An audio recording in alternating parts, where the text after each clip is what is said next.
Hello guys, আমি দীপ। আপনাদের স্বাগত জানাই ছবি আলার একটি নতুন ভিডিওতে। এই ভিডিওটা হলো রুলস অফ কম্পোজিশনের থার্ড পার্ট। এই ভিডিওটাতে আজকে আমরা আলোচনা করব এই তিনটে টপিককে নিয়ে: geometric shape in frame, second হলো ফোকাস শিফটিং টেকনিক, এবং থার্ড হলো লাইন অফ সিমেট্রি। তো চলুন দেখে নেওয়া যাক।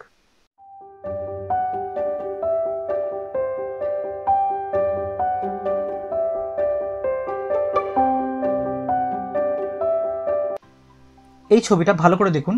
এই ছবিটার ক্ষেত্রে কম্পোজিশনের ক্ষেত্রে কি কি ভুল আছে, দরকার পড়লে ভিডিওটা পজ করে ছবিটাকে অ্যানালাইজ করুন যে এই ছবিটার ক্ষেত্রে কম্পোজিশনের কি ভুল আছে। একটা ভুল নেই, এর মধ্যে অনেকগুলো ভুল আছে, এবং কমেন্ট সেকশনে সেটার আপনারা আনসার দিন, এবং ভিডিও শেষে আমি এটার আনসার দিয়ে যাব, তখন আপনি মিলিয়ে নেবেন। জিওমেট্রিক শেপ কি লেখা আছে দেখুন।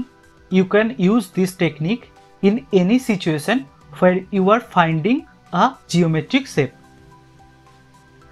আপনি ধরুন কোনো বিল্ডিং শ্যুট করতে গেছেন, কোনো ব্রিজ বা কোনো স্ট্রাকচার শ্যুট করতে গেছেন, সেক্ষেত্রে আপনি যদি কোনো জিওমেট্রিক শেপ দেখতে পান, তাহলে সেই সময় এই টেকনিকটা আপনি ইউজ করবেন। আমাদের চোখ জিওমেট্রিক শেপ যেমন ত্রিভুজ, চতুর্ভুজ, বৃত্ত এগুলোর সাথে খুব ফ্যামিলিয়ার। তাই আপনার ছবিতে কম্পোজিশনে যদি এরকম কোনো শেপ থাকে, তাহলে সেটা খুব আই প্লিজিং হয়, আর আপনার ছবিটার মধ্যে তাকে একটা নির্দিষ্ট স্ট্রাকচার দেয়। সেই জন্য এই টেকনিকটা এত ইম্পর্ট্যান্ট, আর এটা মোস্টলি ইউজ করা হয় আর্কিটেকচারাল ফটোগ্রাফির জন্য। দেখতেই পাচ্ছেন লেখা আছে পয়েন্টে। নেক্সটে যাই, চলুন কিছু এক্সাম্পল দিয়ে দেখে নিই। দেখুন এই ছবিটা আগের দিনেই বলেছিলাম, অয়ন বিশ্বাস আমার মেন্টর, এটা তার তোলা। এই ছবিটার ক্ষেত্রে দেখুন প্রত্যেকটা ওয়াটার ড্রপ একটা করে বৃত্ত ফর্ম করেছে, এবং এই এরিয়াটা যেখানে মাকড়সাটা আছে, কিন্তু এখানে কোনো ওয়াটার ড্রপ নেই, এই এরিয়াটাও একটা বৃত্ত ফর্ম করেছে। আপনাকে সবসময় চেষ্টা করবেন যে একটা ফ্রেমের মধ্যে এমন কোনো ডিফাইন্ড স্ট্রাকচার বা ওরকম ধরনের স্ট্রাকচার রাখতে যেটা দেখতে বৃত্ত, কোনো জিওমেট্রিক ফর্মের মতো, যেমন বৃত্ত, চতুর্ভুজ, ত্রিভুজ এরকম। তাহলে ছবিটা একটা স্ট্রাকচার পায়, ছবিটা মানুষের ফ্যামিলিয়ার লাগে যে আগেও এরকম কিছু দেখেছি। তো দেখুন নেক্সট ছবিটা। এই ছবিটার ক্ষেত্রে দেখুন আগের দিনই দেখেছিলাম এই লিডিং লাইনটা, এই চারটে লিডিং লাইন আমার সাবজেক্টের দিকে যাচ্ছে। সাবজেক্টের দিকে যেতে গিয়ে তিনটে আমার জন্য ত্রিভুজ তৈরি করেছে। এই কার্নিসটা এবং আকাশটা এটা মিলে একটা ত্রিভুজ তৈরি করেছে, এটা একটা ত্রিভুজ তৈরি করেছে, এটা আর একটা ত্রিভুজ তৈরি করেছে, আর বাকিটা একটা রম্বোস টাইপের স্ট্রাকচার তৈরি করেছে এই নিচের এরিয়াটা। পরের এক্সাম্পলটাই যাই। এই ছবিটার ক্ষেত্রে দেখুন, এটাও আগের দিন আপনাদেরকে লিডিং লাইন বোঝাতে গিয়ে দেখিয়েছিলাম। এই ছবিটার ক্ষেত্রেও এই ঢালটা এবং আমার ফ্রেমটা এটা মিলিয়ে একটা ত্রিভুজ তৈরি করেছে শেপ। এখানে একটা ত্রিভুজের মতো আকৃতি তৈরি হয়েছে, আর এই ঢালটা এটা মিলে একটা ত্রিভুজের মতো আকৃতি তৈরি হয়েছে। নেক্সট ছবিটাই আমরা যাই। এই বাচ্চাটার টুপিটা এবং এই ভদ্রমহিলার মুখটা, এই দুটো মিলিয়ে দুটো ডিম্বাকৃতি শেপ তৈরি করেছে। এই ক্ষেত্রে এই গোলাপ দুটো, এই ছবিটার ক্ষেত্রে এই গোলাপ দুটো বৃত্ত মতো শেপ তৈরি করেছে। এই শেপগুলো আপনি যদি ভেবেচিন্তে নিজের কম্পোজিশনে আনেন, তাহলে দেখবেন যে আপনার ছবিটা অনেক বেশি মানুষের চোখে আই প্লিজিং লাগছে। আর একইভাবে এই ছবিটাতে এই দুটো হাফ, এই হাফটা এবং এই হাফটা, এই দুটো হাফ দুটো চতুর্ভুজ তৈরি করেছে, আয়তক্ষেত্র তৈরি করেছে। এবার আমরা আসছি ফোকাস শিফটিং টেকনিক্স নিয়ে। কি বলা আছে, যে use this technique to add drama in the frame and sometime to define depth of field. এটার মানে কি, কোনো সময় আমরা সাবজেক্টকে ব্লার করে সাবজেক্ট যেদিকে তাকিয়ে আছে বা সাবজেক্টের রিলেটেড কোনো জিনিসকে আমরা ফোকাসে আনবো। এর ফলে কি হবে, ছবিটার মধ্যে ড্রামা ক্রিয়েট হবে। এবং sometime to define depth of field, কিছু কিছু সময় সাবজেক্টের অ্যাকচুয়াল লোকেশান কি, যে একটা ফ্রেমের মধ্যে 3টে পার্ট থাকে না, প্রথম পার্টে থাকে ফোরগ্রাউন্ড, একদম সামনে, সাবজেক্টের সামনের অংশটাকে বলা হয় ফোরগ্রাউন্ড, মিডিলে থাকে সাবজেক্ট, তার পিছনে থাকে ব্যাকগ্রাউন্ড। এই 3টেকে আলাদা আলাদা করে যদি আপনাকে ডিফাইন করতে হয়, এটাকে বলা হয় ডেপথ অফ ফিল্ড। এটাকে যদি আপনাকে ডিফাইন করতে হয় তাহলে আপনি এই টেকনিকটা ইউজ নিতে পারেন।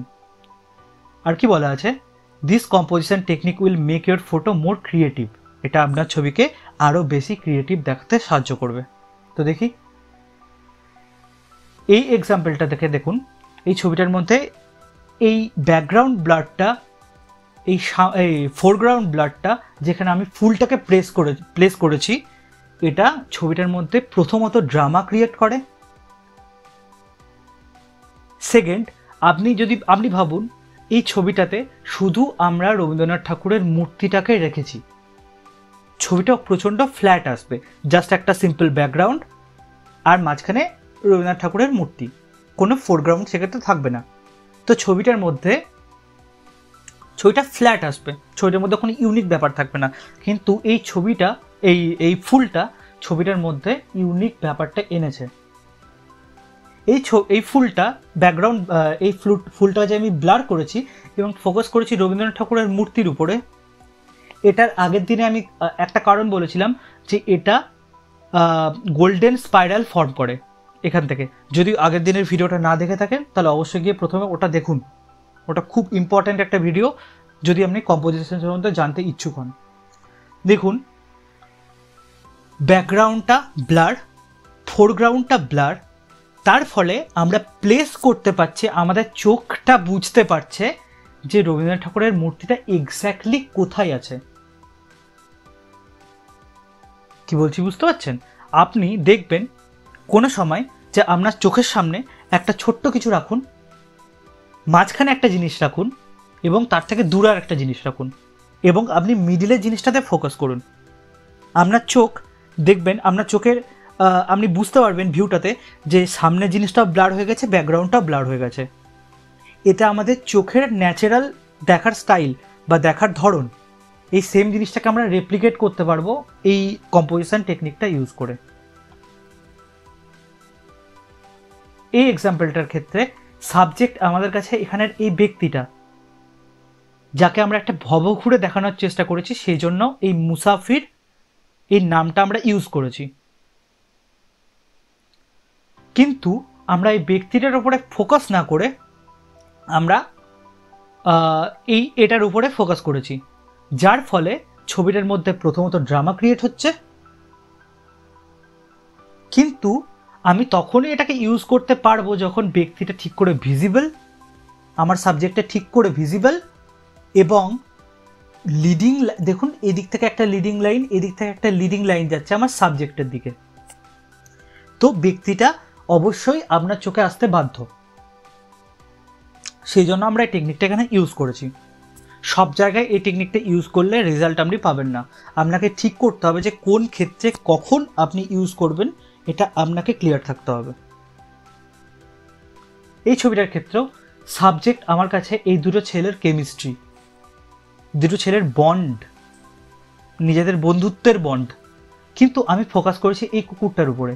কেন না, এই ছেলে দুটো নিজেদের মধ্যে হাসাহাসি করছে এই কুকুরটাকে নিয়ে আর এখানে পড়ে থাকা ইঁদুরটাকে নিয়ে।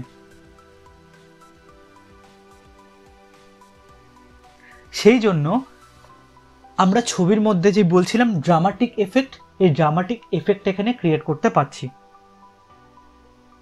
এভাবে আপনিও ডিসাইড করবেন একটা ছবি তোলার সময়, একটা ফ্রেম ডিসাইড করার সময় যে আপনি ঠিক কোন জিনিসটাকে ফোকাসে রাখবেন এবং কোন জিনিসটাকে রাখবেন না। এই প্রত্যেকটা ক্ষেত্রে যতগুলো ছবি দেখালাম, এই প্রত্যেকটা ক্ষেত্রে আপনারা দেখবেন যে সাবজেক্টকে, এই ছবিটার বাদ দিয়ে এই ছবিটার ক্ষেত্রে সাবজেক্ট আমাদের ফোকাসে, বাট ব্যাকগ্রাউন্ড ফোরগ্রাউন্ড ব্লার। কিন্তু এটার ক্ষেত্রে এবং এটার ক্ষেত্রে ব্যাপারটা উল্টো হচ্ছে, যে ফোরগ্রাউন্ড কিংবা ব্যাকগ্রাউন্ড এই দুটো ব্লার এবং এই দুটো ফোকাসে আছে কিন্তু সাবজেক্ট ব্লার। আপনি যখন পোর্ট্রেট তুলতে যাবেন তখনও এটা ইউজ করতে পারেন। পোর্ট্রেটের ক্ষেত্রে এটা খুব বেশি ইউজ করা হয় সিনেমাতে এবং শর্ট ফিল্ম এরকম জায়গায়, যে ফোরগ্রাউন্ডকে ইচ্ছা করে ব্লার করা হয় সাবজেক্টের অবস্থানকে বোঝানোর জন্য বা ছবিটাকে আরও বেশি ক্রিয়েটিভ বানানোর জন্য। এক্ষেত্রে দেখতেই পাচ্ছেন সামনে এই গাছটার ফ্রেমটাকে আমরা এমনভাবে ইউজ করেছি যাতে এই ছবিটাতে এই সাবজেক্ট আরও বেশি ডিফাইন করা যায় তার অবস্থানটা। এই সেম এই ছবিটার ক্ষেত্রে ইউজ করা হয়েছে এই গাছটাকে তার অবস্থানটাকে ডিফাইন করতে বা ছবির মধ্যে আরও বেশি ক্রিয়েটিভিটি অ্যাড করতে। Next point, line of symmetry. এই পয়েন্টের ক্ষেত্রে আমরা দেখুন কি লেখা আছে, আওয়ার ব্রেন লাভস সিমেট্রি। আমাদের ব্রেন, আপনি দেখবেন কোনো জিনিসের দুটো ডান দিক এবং বাঁ দিক বা উপরে বা নিচে যদি সিমিলার হয় তাহলে আমাদের চোখে সেটাকে আই প্লিজিং লাগে। যেমন আপনি নিজের ক্ষেত্রেই দেখুন, নিজের মুখটার কথাই ভাবুন, যদি আপনার বাঁ দিক, আপনার মুখের নাক থেকে বাঁ দিক এবং নাক থেকে ডান দিক এই দুটো যদি অন্য রকমই দেখতে হতো, দুটো সম্পূর্ণ আলাদা ধরনের দেখতে হতো, তাহলে আপনার হয়তো পছন্দ হতো না চোখে। সেকেন্ড পয়েন্ট লেখা আছে, sometime you can use reflection to achieve this. কিছু কিছু সময় আপনি রিফ্লেকশন ইউজ করতে পারেন এই জিনিসটাকে অ্যাচিভ করতে। দেখি এই ছবিটার ক্ষেত্রে আমরা রিফ্লেকশনকে ইউজ করেছি এটাকে অ্যাচিভ করতে, ছবিটাকে সিমেট্রিক্যালি দুভাগে ভাগ করে দিতে। এই লাইন বরাবর, এই লাইন বরাবর, এই যে লাইনটা আপনারা দেখতে পাচ্ছেন, এই লাইন বরাবর ছবিটাকে আমরা দুভাগে ভাগ করে দিয়েছি।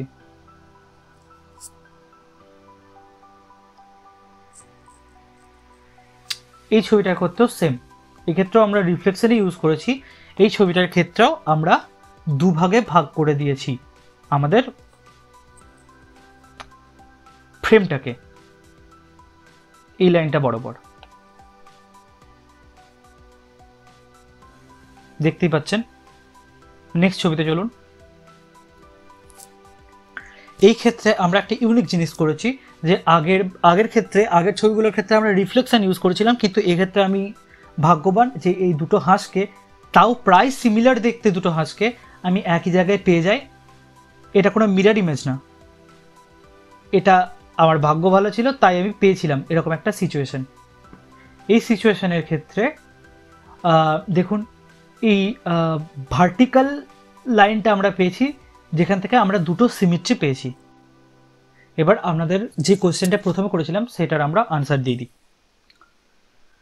প্রথম প্রবলেম ছিল হরাইজন লাইনের। হরাইজন লাইন হলো একটা ছবির ফ্রেমের ঠিক শেষে যে লাইনটা আমরা পাই বা যেটাকে স্কাই লাইন বলে, যেখানে গিয়ে আকাশ মাটির সাথে মিশে যায়, সেই লাইনটাকে বলে হরাইজন লাইন। এই হরাইজন লাইনটা এই ক্ষেত্রে ফ্রেমের সাথে বাঁকা ছিল।